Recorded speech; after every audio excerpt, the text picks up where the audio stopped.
When the landscape is quiet again. I'm an offspring from immigrant parents. It was important that he was governor during that time. The question was not whether there was going to be additional energy development. The question was how. I think it's circumstances that challenged my beliefs that were honed out on that farm. I have no intention of allowing North Dakota to become a sacrifice area in order to run television sets and air conditioners on the east and west coasts. I think part of his political success was, despite not being flashy at all, he was authentic. And I think people see authenticity, and they could certainly see it in Art Link, no question about that. And, you know, the other part of it is Grace Link was an important part of who he was. I mean, she was a real extension of the Link administration because she came from identical stock, an identical set of roots, and those of us who were around them understood that Grace Link played a very substantial role as well in the kinds of things that Art Link did and thought about, decisions he made. That's the girl I fell in love with. That picture up there. This one? Yep, I carried. You can remember that? Oh, without question. Yeah. That's the girl. That is the girl.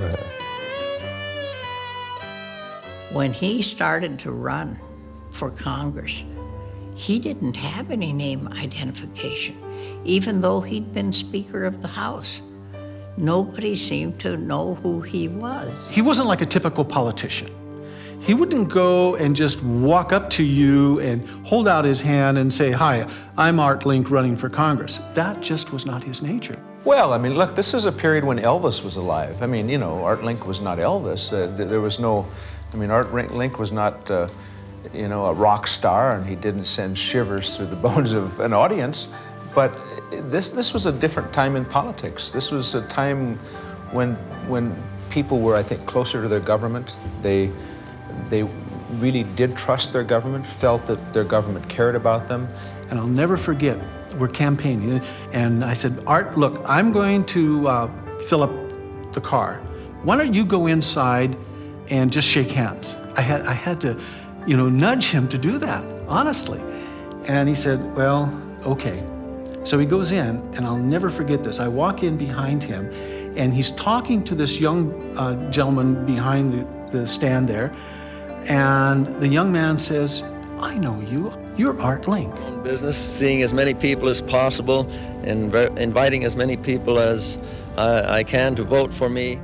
And it was just like a light had turned on.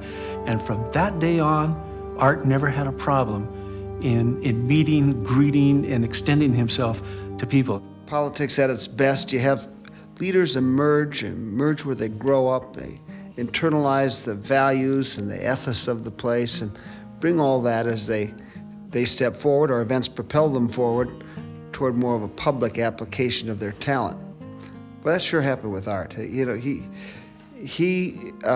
was born of hard-working stock up there in the northwestern part of North Dakota. They worked very hard, fell in love with a lovely and talented and intelligent local girl. They set about creating their lives together on the prairie of Alexander. They didn't anticipate, I think, the kind of public role, really public icon status they'd ultimately achieve. Governor Arthur A. Link delivered his most famous speech, "When the Landscape is Quiet Again," almost 40 years ago. Yet it is still widely recalled with affection and the deepest respect, displayed on the walls of offices and private homes, and invoked in arguments as the final word on the agrarian foundation of North Dakota life.